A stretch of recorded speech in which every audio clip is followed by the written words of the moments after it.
Chargesheet তো আপনার বিরুদ্ধে পেশ করা উচিত, নাম না করে। যখন অমিত শাহকে এভাবে আক্রমণ শানালেন মমতা বন্দ্যোপাধ্যায়, লকেট চট্টোপাধ্যায়ের কি বক্তব্য দেখুন। রাগের প্রতিফলনটা এত বেশি যে একজন গৃহমন্ত্রীকেও একটা ঠিকমতো সম্মান দিতে পারছেন না। তুইতকারী, দাঙ্গাবাজ, একবারের জন্য তিনি যে এই রাজ্যের, এই দেশের এবং তার সঙ্গে রাজ্যটাও কিন্তু এই দেশের মধ্যে পড়ে, সেটারও যদি উনি একজন গৃহমন্ত্রী, সেইটুকুও উনি সেইটুকু রেসপেক্ট উনি দিতে পারছেন না। আজকে সারাক্ষণ উনি দেশ নিয়ে কথা বলছেন। আজকে এই বাংলাটা কিন্তু দেশের বাইরে নয়। যে মানুষটা নিজের বাংলাকে সুরক্ষিত করতে জানেন না, সেই মানুষটা আজকে কি করে সাহস পায় একজন গৃহমন্ত্রীকে নিয়ে কথা বলার, একজন প্রধানমন্ত্রীকে নিয়ে কথা বলার? আপনাদেরকে মনে করিয়ে দিই, এর আগে কেন্দ্রীয় বাহিনীর জওয়ানরা তারা নিমন্ত্রণ গ্রহণ করেছিলেন, ইফতার পার্টিতে গিয়ে নিমন্ত্রণ গ্রহণ করেছিলেন তারা। সেই অভিযোগে তাদেরকে ভিন রাজ্যে সরিয়ে দেয় নির্বাচন কমিশনের। এবার ক্যারাম বিতর্ক। সিউড়িতে দেখা যাচ্ছে এভাবেই তৃণমূলের পার্টি অফিসে ক্যারাম খেলছেন কেন্দ্রীয় বাহিনীর জওয়ানরা। আর এই ক্যারাম খেলার অভিযোগে সাসপেন্ড করা হলো 3 জওয়ানকে। বিভাগীয় তদন্ত শুরুর নির্দেশ দেওয়া হয়েছে।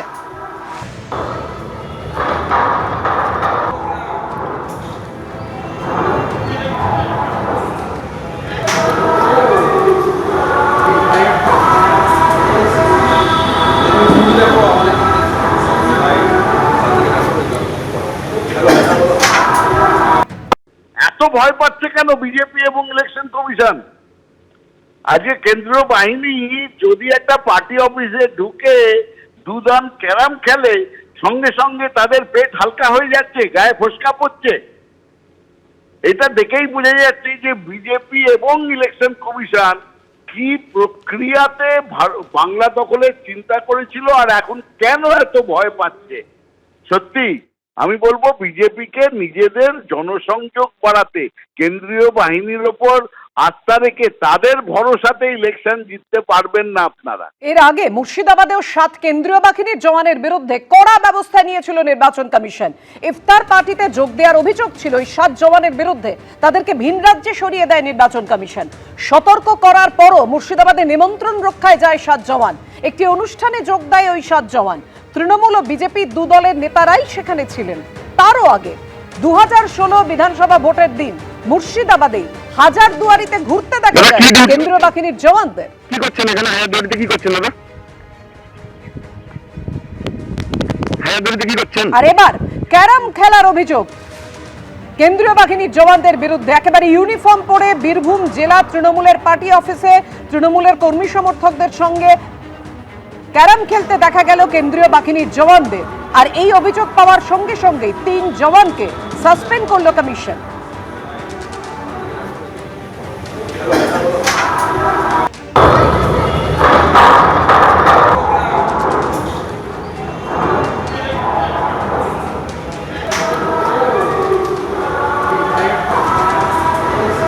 তৃণমূলের পার্টি অফিসে গিয়ে জওয়ানরা ক্যারাম খেলছে, তার মানে আসলে তৃণমূলের দ্বারা অনুগত হয়ে যাচ্ছে।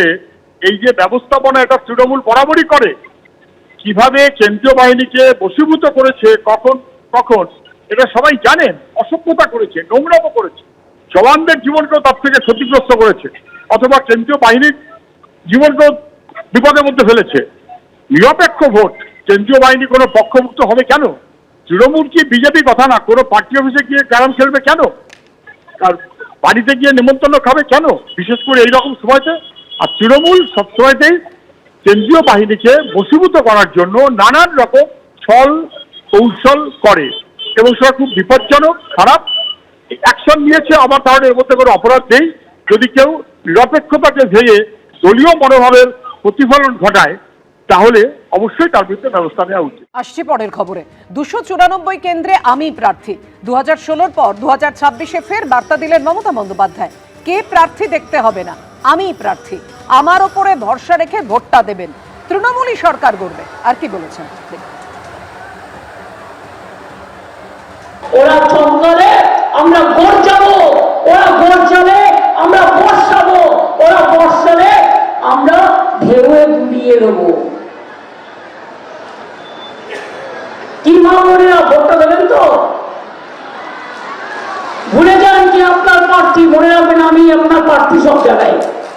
সরকারটা আমরাই করব, জোড়াফুল মানে তৃণমূল, আর তৃণমূল কংগ্রেসই ক্ষমতায় আসবে। এবিপি আনন্দ, এগিয়ে থাকে, এগিয়ে রাখে।